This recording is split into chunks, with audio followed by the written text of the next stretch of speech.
शहर के पास एक जंगल था जहाँ दो भिखारी रहा करते थे। क्योंकि उनके पास रहने के लिए कोई घर नहीं था, इसलिए जंगल को ही उन्होंने अपना घर बना लिया था। किसी इंसानों के घर के पास रहने पर वो उन्हें वहाँ से हटा देते, इसलिए उन्होंने जानवरों के घर यानी कि जंगल में ही रहना मुनासिब समझा। स्वाभाविक रूप से वे दुश्मन की तरह एक दूसरे को देखते थे, क्योंकि वे एक ही पेशे में थे और दोनों में एक दूसरे से ज्यादा भीख के पैसे जुटाने की प्रतिस्पर्धा थी। दोनों भिखारियों में से एक अंधा था और एक लंगड़ा था और हमेशा ग्राहकों यानी कि भीख देने वाले लोगों को लेकर झगड़ते रहते थे। वे दोनों भिखारी लगातार लड़ते रहते थे। उन्हें एक दूसरे के कारण बड़ा संघर्ष और प्रतिस्पर्धा करनी पड़ती थी भीख मांगने में, इसलिए वे दोनों भिखारी सालों से दुश्मन थे। ये दुश्मनी ऐसी ही चलती रहती, लेकिन एक दिन जंगल में आग लग गई।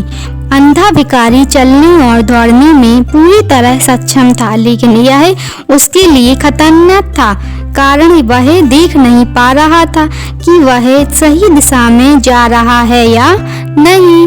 लंगड़ा आदमी देख सकता था, लेकिन अपने आप नहीं चल सकता था। वो आग को तेजी से अपनी तरफ बढ़ते हुए देख रहा था, लेकिन बेबस था, वहां से हिल नहीं पा रहा था। आग इतनी तेजी से फैल रही थी और हवाएं इतनी तेज थीं, लेकिन वह देख सकता था कि अभी भी बाहर निकलने की संभावना थी।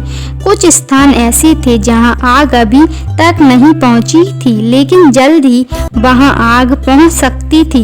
जल्द ही वे हर तरफ से आग से घिर जाएंगे।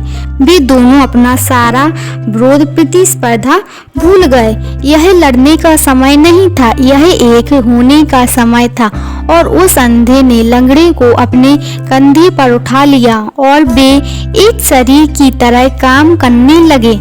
अब उनकी आंखें थीं, दोनों पैर थे। लंगड़ा आदमी देख सकता था और निर्देशित कर सकता था कि उन्हें कहाँ भागना है, तेज या धीमे, और किन दिशाओं से बचना है। और अंधा लंगड़े को कंधों पर उठा कर दौड़ने के सामर्थ्य था। वे बिना घायल हुए जंगल से बाहर आ गए।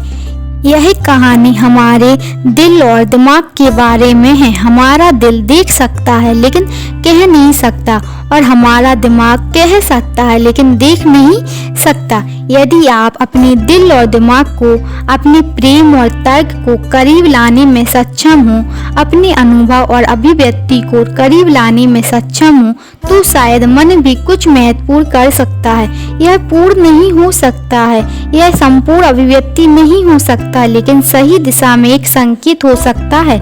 मैं ऐसा नहीं कहती कि दोनों के साथ आने से गलतियां नहीं होंगी, लेकिन उतनी नहीं होंगी जब वे अलग अलग रहते हुए गलतियां होती हैं। कोई भी फैसला लेने में हमारे दिल और दिमाग में एक जंग छिड़ जाती है। दिल कुछ कहता है और दिमाग कुछ और, जिसके बीच हम पिसते हैं कि हम किसकी सुने, दिल की या दिमाग की। जरूरी नहीं है कि दिल सही फैसले ले और दिमाग गलत, और जरूरी तो यह भी नहीं है कि दिमाग सही फैसले ले और दिल गलत फैसले। किसी भी फैसले को लेने से पहले दिल और दिमाग दोनों की सही से सुन लेनी चाहिए, क्योंकि हमारा दिल देख सकता है और हमारा दिमाग कह सकता है। इसलिए फैसला हमेशा दिल और दिमाग को समझ कर ही लें। दिल और दिमाग के बीच जंग ना छेड़ें, बल्कि उन्हें एक ही रास्ते पर लाएं। जिससे जीवन में कभी कोई फैसला लेना हो तो दिल और दिमाग में से किसी एक को नहीं, बल्कि दोनों की बात को समझ कर सही निर्णय लें। तो आई होप आप कभी भी लाइफ में दिल और दिमाग के बीच जंग ना छिड़े।